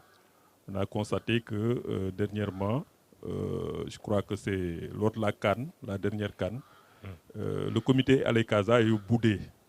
Donc ils avaient boudé, ils ne sont pas partis. Donc est-ce que cette fois, il y a un travail qui a été fait, qui est en train d'être fait en amont pour éviter qu'il y ait des bisbilles entre les supporters? Oui. Merci Aliou beaucoup. Goloko qui n'est pas d'accord avec vous sur la question de l'engouement. Ah mais c'est une bonne chose qu'on ne soit pas d'accord. Il ne faudrait pas qu'on soit d'accord sur tout. Donc je dirais simplement que je devrais d'abord porter ma robe d'avocat pour défendre le coach Aliou Cissé, parce que je pense que si il y a un prétendu manque d'engouement, on ne peut pas le lui imputer. Il faudrait aussi qu'on comprenne que Aliou Cissé est un entraîneur du cru qui a eu à faire un excellent travail, mais aussi qui est en train d'inculquer à notre équipe des valeurs qui lui ont tant fait défaut, qui sont des valeurs de concentration, de travail, de sérieux, de mettre en avant le résultat. Parce que justement, Aliou lui-même le dit, quand ça ne marche pas, les tuiles tombent sur des têtes, et lui fait partie de ceux qui, Au passage, en prennent. C'est le sélectionneur pauvre de cette Coupe du Monde. Oui, on peut toujours y revenir, parce qu'il est entraîneur du pays pauvre, d'un des pays pauvres de la Coupe du Monde. Donc on peut y revenir, et je suis d'accord avec vous qu'à ce niveau-là, c'est d'autres débats qu'il faudra avoir courageusement. Ne pas avoir honte de payer à nos entraîneurs locaux autant qu'on paye aux étrangers. Moi, je suis partant. Cela ne dépend que de vous, non? Non, malheureusement, ça dépend aussi de l'État. Vous êtes un avocat, vous pouvez plaider en sa faveur. Si ça se trouve, on est en train de le faire, et je pense on est en train de faire auprès d'autorités qui sont assez réceptives par rapport à cet aspect. Donc vous voulez qu'on revoie à la hausse le salaire de Aliou Cissé? Non, je pense qu'aujourd'hui, il y a cette dynamique qui veut que quand quelqu'un est sous contrat depuis autant de temps, que son contrat est sur le point d'être renouvelé, qu'il a atteint les objectifs qu'on lui a assignés. N'oublions pas qu'Aliou, dans son contrat, avait 2 objectifs fixés, sans lesquels il pouvait être donc libéré par la fédération et par l'État, qui est le tiers payeur, comme vous savez. C'était il fallait qu'il arrive au moins en quart de finale. Et ça, il l'a fait. La deuxième condition, c'était qu'il qualifie cette équipe en Coupe du Monde. Donc, il l'a fait. Donc salaire revalorisé. Aujourd'hui, contrat renouvelé et revalorisé, parce que c'est aussi c'est les deux pendants d'une relation contractuelle. Très bien. Peut-être plus de rémunération, mais plus d'exigence aussi. Donc, il gagne plus que 200 000 euros comme annoncé par an. Il gagne plus que 200 000 euros comme annoncé. Comment? 200 000 euros par an comme annoncé. Il gagne plus que ça, Aliou Cissé? C'est du domaine du secret. Donc, c'est dans la rue, dites-nous. Non, bon, si vous le savez, je n'ai pas besoin de vous dire, c'est à vous de me le dire alors. Mais on a dit 200 000 euros par an. Je n'ai pas vu son bulletin de salaire, je n'ai pas vu son compte en banque. Je referme cette petite parenthèse. Engouement. Engouement, donc je disais que Aliou n'y est pour rien. Donc j'ai déjà donné mon explication. J'en ai pas 36 000, je n'ai pas inventé. J'estime qu'aujourd'hui, un engouement, généralement, il est spontané. Après, on peut toujours dire qu'on peut créer les conditions pour que le public colle à son équipe. Mais encore faudrait-il qu'on se souvienne que l'opposé d'il y a quelques années, d'une vingtaine d'années, peut-être le doyen Laïdjo vous dira qu'en 86, mis à part Bokandé et Christophe Sagna, en dernière minute, voire Locotte, tous les autres étaient ici. Donc il était facile d'avoir la base ici et d'avoir le contact physique entre le public et aujourd'hui, sur une liste de 35 joueurs, vous verrez peut-être qu'il y a un seul local. Donc ces joueurs sont astreints à des contraintes professionnelles. Et je pense qu'une relation entre joueurs et public, ça ne se crée pas de manière artificielle. Il n'y a aucune règle, ou en tout cas aucun levier qu'on peut toucher pour le faire, sauf la disponibilité du joueur sur place pour être au contact physique avec ses joueurs. Et aujourd'hui, c'est le revers de la médaille. Notre football s'est valorisé, nos joueurs se sont valorisés, ils sont tous ils émargent tous dans des grands clubs en Europe ou dans des clubs en Europe. Ils ne sont disponibles que très tard quand ils viennent ici. Quand le coach ne les a que 2 ou 3 jours avant un match, comment voulez-vous qu'ils se disent non, non, non, je vais les laisser aller à la rencontre du peuple? Ce qu'il faut faire, c'est ouvrir au moins une séance.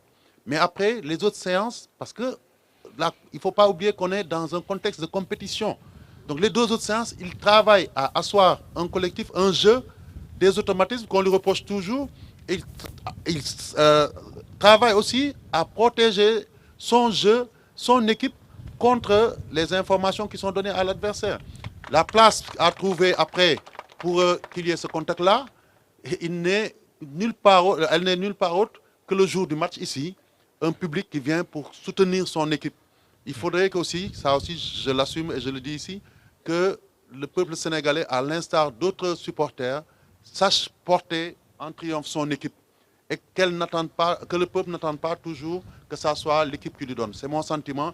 Très souvent, on sent que les joueurs ont besoin de plus de soutien de leur équipe et de plus de magnanimité.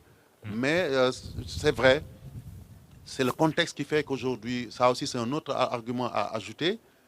On le sait, cette Coupe du Monde ne se joue pas en Afrique, elle se joue en Russie. Même le contexte climatique fait que le coach a intérêt à y aller le plus tôt possible. Et dans nos premières discussions, s'il ne s'en tenait qu'à lui, il aurait voulu prendre son drapeau au tout début du regroupement et aller s'installer. Parce qu'il a juste 15 jours pour régénérer son équipe, la préparer des matchs amicaux qui seront importants pour la suite. Il faut qu'on sache ce qu'on veut. Le contexte de résultat justifie que chacun s'astreigne à renoncer à certaines choses, y compris nos supporters. Et j'espère simplement que cette communion qu'on cherche, on la trouvera à travers les résultats que nos Lions nous donneront. La suite de vos réponses tout à l'heure, permettez juste qu'on regarde le dernier élément de cette émission. C'est un dossier sur votre bilan. Cela fait 8 ans que vous êtes à la tête de la fédération, un président, 3 mandats, bilan sportif et financier. C'est un dossier de la caméra de Younous Diatta, mais surtout le commentaire de Pape Faragning.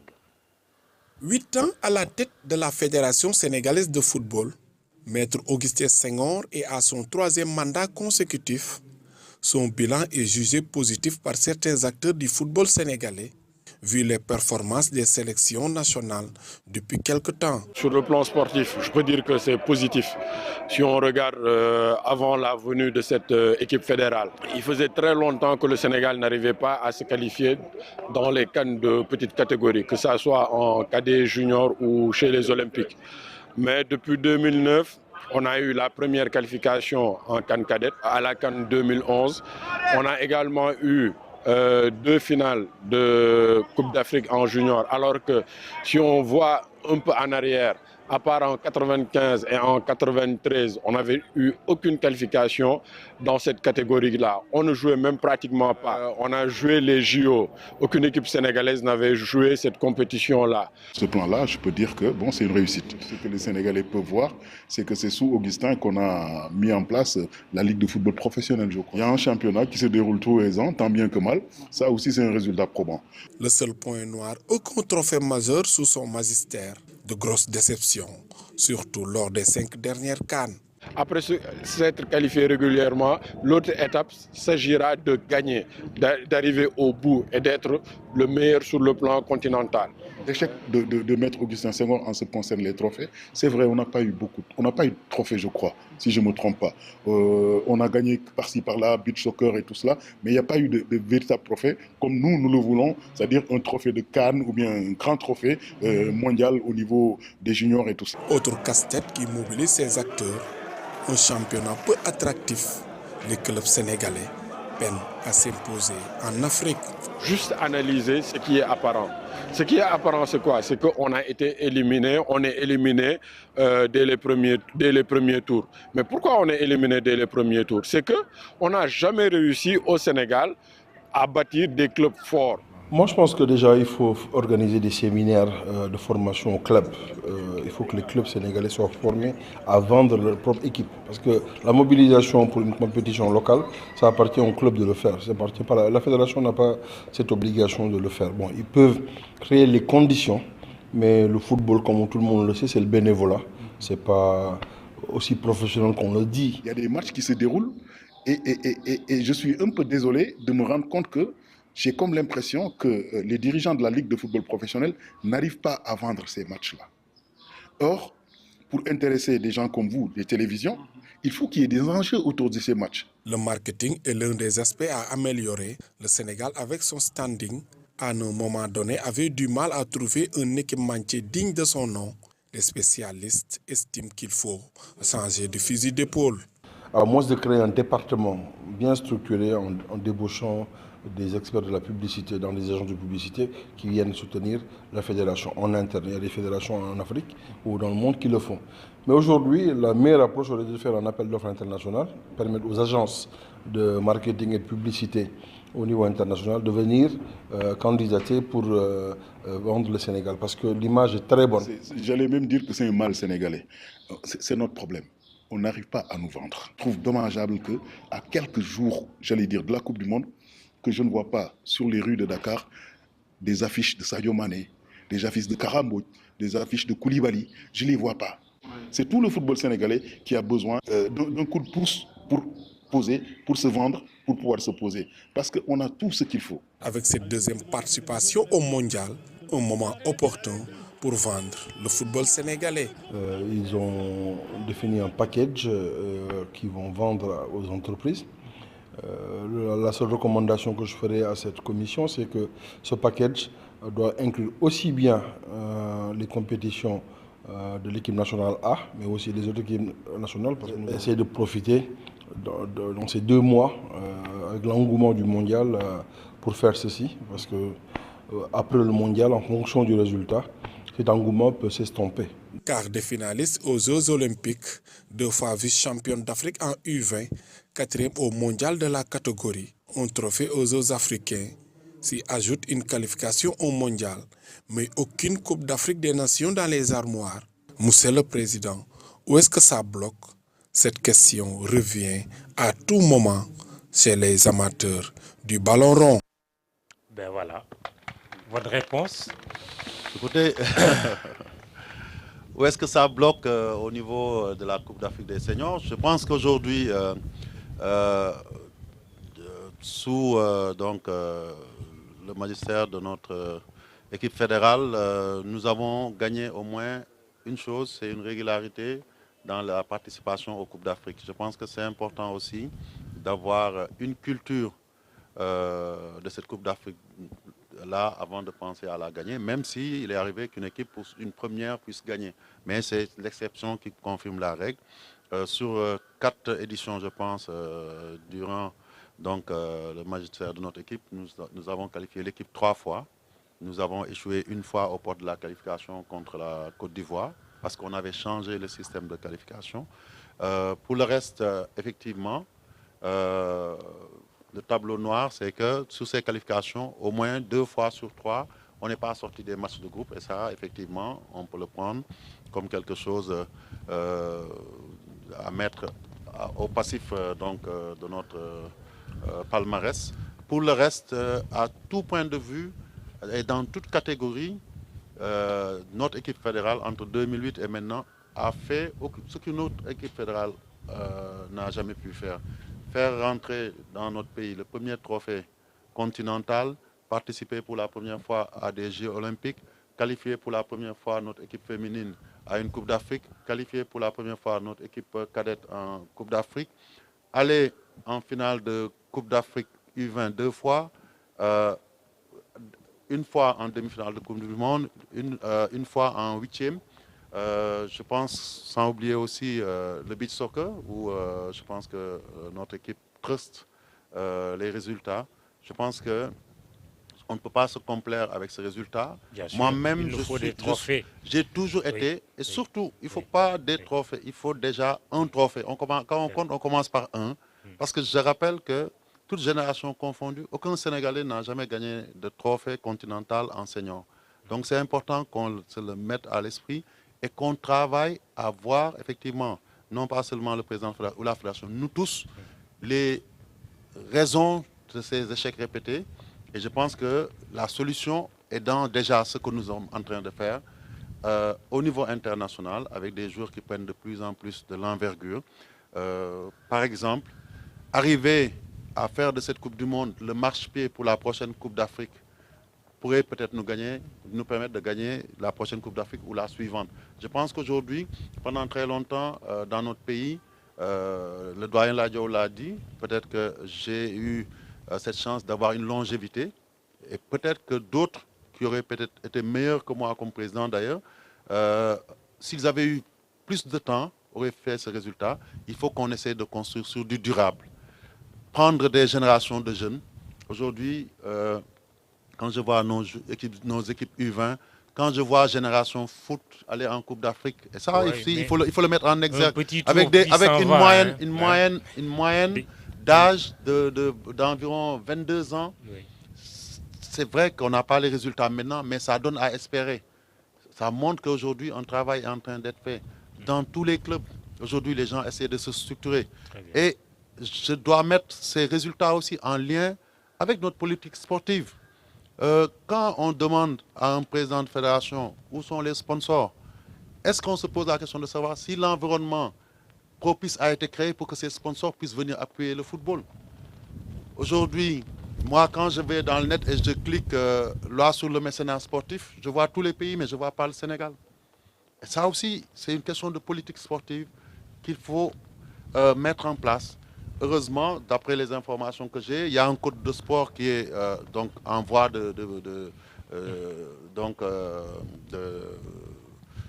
promulgation ou de vote au niveau de l'Assemblée nationale qui va nous faire franchir ce palier-là.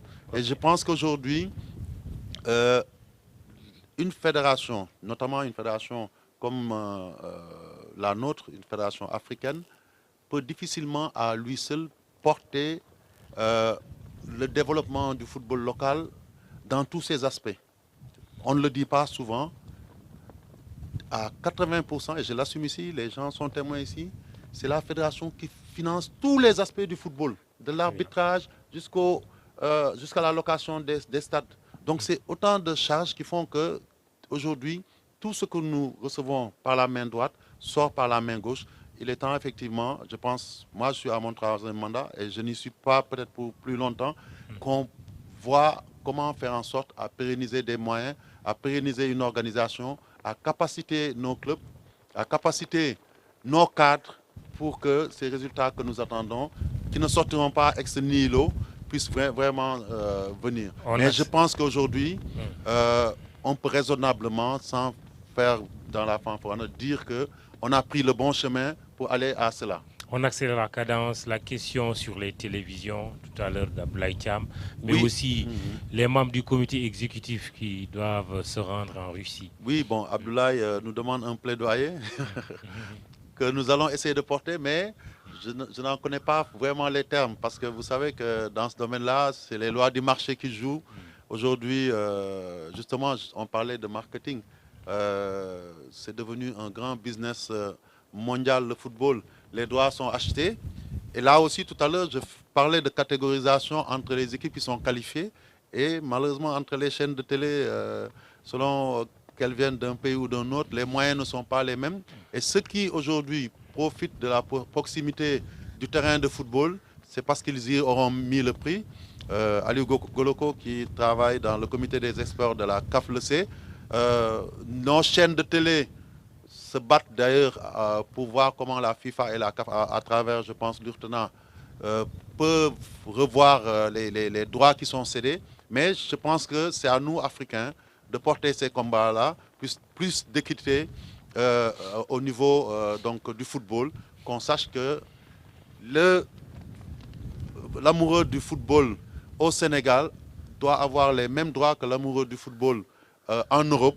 Et ce n'est pas parce que son pays est plus développé que l'Européen ou bien l'Américain doit pouvoir voir tous les matchs et que le Sénégalais n'y a pas droit, parce que je pense qu'aussi c'est une manière de démocratiser le sport dans tout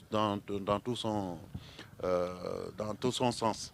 Le comité exécutif, vous y allez tous, comment? Oui, pour ce qui concerne le comité exécutif, je pense que ça aussi, je l'ai dit au niveau de l'Assemblée générale. Nous allons à une Coupe du monde de football. Et je pense qu'il est important que le Sénégal y soit présent. Nous, j'ai vu dans un article de presse que les gens parlaient d'un chiffre de 700. Mais je pense que certains pays ils seront à 10 000, à 20 000, à même peut-être 30 000. Donc, mais c'est ce que notre pays peut faire. Et parmi ceux qui y seront, je trouve légitime et normal que les composantes du football y soient. Et ceux qui travaillent tous les jours pour le football, qui se donnent corps et âme, je ne parle pas seulement que des membres du comité, je parle des dirigeants de football dans leur ensemble, dans la mesure de nos moyens admissibles, parce qu'on a d'autres priorités, c'est vrai, qu'on puisse arbitrer, que le comité exécutif soit présent, que les autres segments du football, les autres éléments et des représentants. Et je dois dire que ce n'est même pas une nouveauté. Les 2 ou 3 dernières CAN, on l'a toujours fait. On a même invité certains anciens qui sont venus avec nous séjourner lors des Coupes du Monde, parce que nous estimons que ce n'est que justice. C'est pendant 365 jours, ceux qui se donnent corps et âme, qui se battent pour le football, au moins, quand il y a la grande messe du football, qu'ils puissent y être présents, ce n'est que justice. Et je pense que quand on regarde le calcul au prorata de ceux qui seront là-bas au titre de la fédération et ceux qui ne seront pas là-bas, ceux qui ne seront pas de la fédération, on se rendra vite compte que le pourcentage sera très bas par rapport à moi, en tout cas en tant qu'acteur du football et président de la fédération, ce que j'aurais souhaité. Tala et Ablaye Diaw, on finit rapidement. Oui, Ablaye Diaw. Je veux dire au président, j'ai été séduit par le projet du village olympique à la Coupe du Monde. C'est sécurisant. Quand j'entends dire que les hôtels ont fait le plein, avec un village, le 12e Gaïndé qui arrive en retard pourra dormir à même le sol au village. C'est sécurisant. Il n'y aura pas de Sénégalais SDF à cette Coupe du Monde. Alors, quand j'entends le projet du village, je me dis, mais certainement que la fédération est impliquée au premier chef.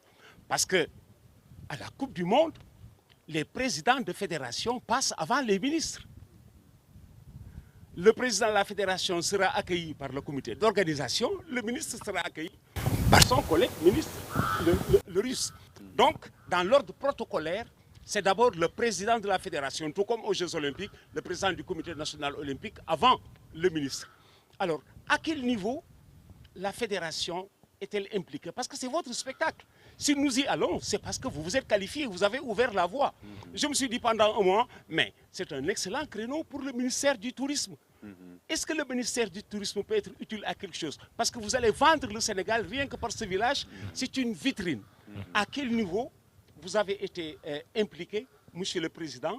Est-ce que les gens sont passés par vous, comme on dit, pour mettre en place ce village olympique qui me paraît capital pour la sécurité de tout le monde, notamment ceux-là qui arrivent et qui n'auront pas la chance de trouver une chambre d'hôtel.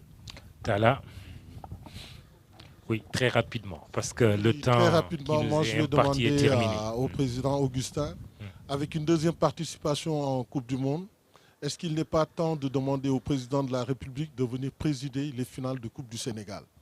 Parce que si l'on sait que depuis le président Diouf, donc ça date d'une bonne période, on ne voit plus le président de la République, alors que dans tous les pays au monde, on voit le président assister à une finale de la Coupe du Sénégal. Ce n'est pas parce qu'aujourd'hui Génération Foot joue une finale de la Coupe du Sénégal que je le dis.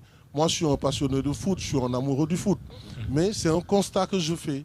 Avec une deuxième participation, je pense que l'État ou même le président ici sur place verrait, par exemple, l'état de ce stade-là et qu'il faudrait au moins accompagner la fédération dans tout ce qu'il fait. Parce qu'aujourd'hui, quand on voit l'état de la pelouse, on sent nettement que cette pelouse-là a besoin d'être changée complètement.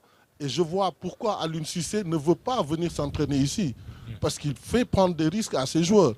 Et donc, pour ça, je pense quand même qu'il faudra au moins demander de manière solennelle au président de la République, quand même, lui qui veut aller à la Coupe du Monde, de venir au moins voir l'état de ce stade-là. C'est clair. Moi, deuxième question, permettez-moi, Mamadou, c'est de demander à la fédération aujourd'hui, est-ce qu'il est possible de prendre des entraîneurs nationaux qui seront totalement dévoués aux équipes nationales? Parce que quand on voit des entraîneurs de clubs qui veulent gérer leurs équipes nationales, est-ce qu'ils auront le temps vraiment de pouvoir voir ou détecter les meilleurs joueurs dans les petites catégories? Surtout qu'aujourd'hui, ils sont considérés comme des pigistes. Parce qu'un pigiste, c'est quelqu'un qui est là, qui fait son job et qui est payé et qui s'en va. Alors que l'entraîneur qui est complètement dévoué à cette équipe-là aura le temps de pouvoir sillonner tout le Sénégal pour voir les meilleurs dans chaque catégorie. Je pense quand même que ça devrait être au moins un objectif à court et moyen terme. Merci. Aliou, très rapidement. Et juste derrière... Ma question sur les supporters. Oui, vite fait. Voilà, donc je l'avais posé tout à l'heure. C'est les supporters, le 12e Guindé, et à côté, il y a le Casa Sport. Ah d'accord. Allez Casa. D'accord, très bien. On va y revenir tout à l'heure. Aliou. Moi, Mamoudou, c'est pour compléter le bilan qui a été dressé des différents mandats d'Augustin.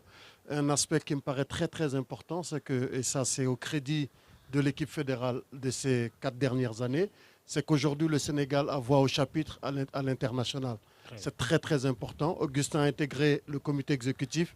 L'expertise sénégalaise est reconnue au sein de la CAF et de la FIFA, mais aussi l'arbitrage sénégalais, parce que rappelons-le, nous aurons également des sifflets sénégalais à la Coupe du Monde. Derrière, pour terminer. Bonsoir, je vous remercie. Oui. Moi, je parle pour les centres de formation. Ah oui. Il fallait qu'on pense Oui, à nous bien quand sûr. même. Heureusement. Parce qu'on est venu ce soir pour ça. Heureusement. Ouais. Voilà, Monsieur le Président, je voulais vous demander la réglementation des districts de Dakar. Et parce qu'on est affilié à un district de Dakar ici. Et quand même, cette année, on avait eu un joueur qui était parti dans un club de première division ici. Et quand même, quand on a montré nos licences, on nous a dit que ces licences ne sont pas valables.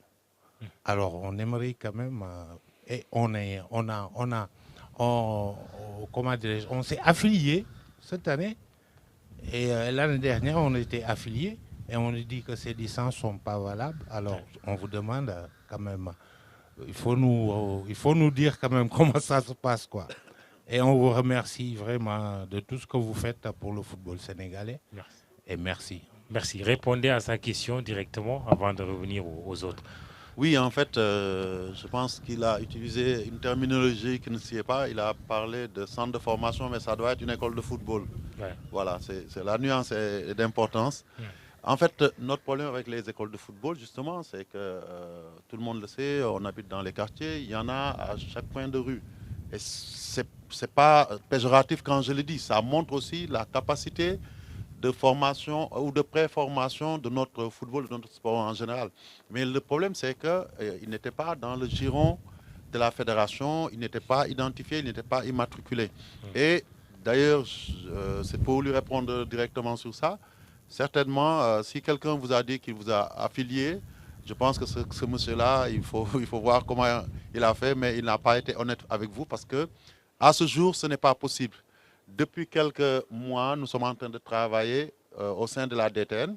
Et tout à l'heure, quand vous parliez de retombées, aujourd'hui, avec le programme Forward, la DTN est en train de travailler sur beaucoup d'aspects, y compris la question, je profite pour répondre donc à Tala, la question d'arriver à prendre en charge de manière autonome et totale les entraîneurs des sélections. Parce que Aliou Cissé a rencontré les entraîneurs la semaine dernière. Et je suis passé les saluer et le débat était au cœur de ces discussions-là entre eux pour savoir est-ce qu'il n'est pas mieux que les entraîneurs qui coachent dans les équipes ISOA et les autres aillent en équipe nationale. Donc, et je pense que la réponse c'était que les moyens n'existaient pas. À un moment donné, l'État nous avait accompagnés au tout début de notre premier mandat. Après, l'État a décidé d'arrêter de prendre en charge les entraîneurs, nous disant que quand ils étaient éliminés, ils restaient à être payés pendant 1 an ou 2 sans qu'il y ait quelque chose à faire. Donc nous, on a essayé de suppléer et c'est ça que vous appelez donc payer à la pige, c'est qu'on a dit quand les entraîneurs commencent une campagne, aussi longtemps qu'ils sont en campagne, on les rémunère. Donc eux tous, donc aujourd'hui c'est ça le problème. De la même manière que nous sommes en train de travailler à organiser toutes les écoles de football du Sénégal autour d'une structure qui s'appelle la coordination des écoles de football du Sénégal et qui se démultiplie au niveau régional, au niveau départemental Et donc, le niveau départemental, c'est les districts. Je vous conseille de vous rapprocher du directeur technique national qui vous donnera les coordonnées. Et je pense qu'à partir de l'année prochaine, non seulement vous pourrez avoir une licence valable, puisque la CONEF sera une structure affiliée, un groupement associé à la fédération, mais aussi et surtout, vous pourrez protéger éventuellement vos jeunes. Oui. Parce qu'à cet âge-là, il n'est pas possible de transférer un jeune joueur. Donc ça, je pense. Et vous pourrez aussi bénéficier des subsides de la fédération. Je vous donne 1 minute pour terminer quand même, rapidement. Le chef de l'État au stade, finale de Coupe du Sénégal, les supporters d'Ali Kaza et puis le chef village d'État olympique. Au stade, je suis le premier militant. À chaque Coupe du Sénégal, je lance un appel au chef de l'État. Oui. Donc, depuis d'ailleurs le président Wade, et on espère justement que ça va se faire, pourquoi pas dès dimanche. Et nous allons encore remettre l'ouvrage sur le métier en espérant que cette fois-ci ce sera la bonne avec l'avènement de la Coupe du Monde. La question... Y a-t-il un problème avec Ali Kaza? Ah oui, pour les supporters. Oui. Donc il faut savoir d'abord que les supporters sont pris en charge dans ce dispositif que nous avons mis en place par le ministère des Sports à travers le budget dédié. Et je sais que le ministère, en tout cas, et l'État, en relation avec la fédération, ont la volonté d'amener environ 150 supporters. Donc, et ce qui avait été retenu, oui, c'est que à l'unisson, l'ensemble des Sénégalais puissent se retrouver là-bas pour supporter, y compris Ali Kaza. Moi, ma position, elle est claire. Aujourd'hui, quand le Sénégal joue, je ne vois que 2 entités. Une entité nationale qui est là, qui est le 12e Gaïndé, qui s'acquitte parfaitement de sa tâche, et une autre qui est une entité de club, un club qui s'appelle le Kaza, qui est aussi là, et qui soutiennent le football, qui soutiennent les joueurs, les lions.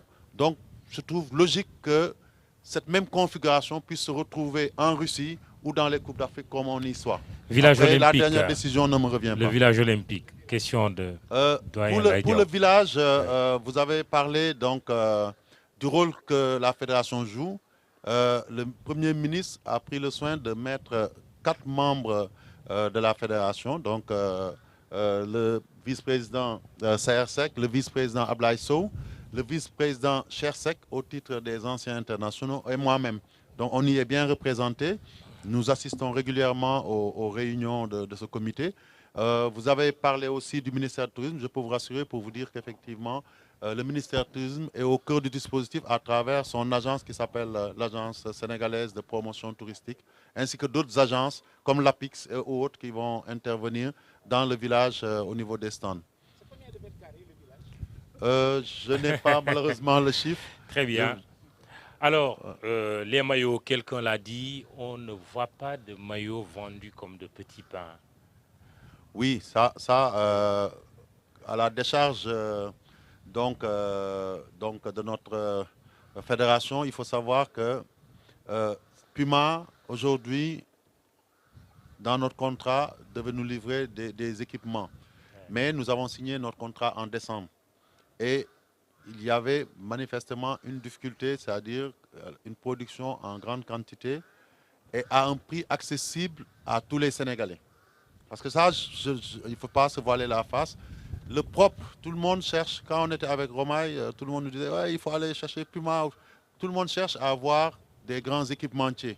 Mais eux ne sont pas prêts à faire les sacrifices avec les pays africains, dans la mesure où le pouvoir d'achat des Sénégalais ne leur permet pas d'acheter ces maillots-là. Le maillot que vous portez, son coût moyen tourne autour de 60 à 80 €.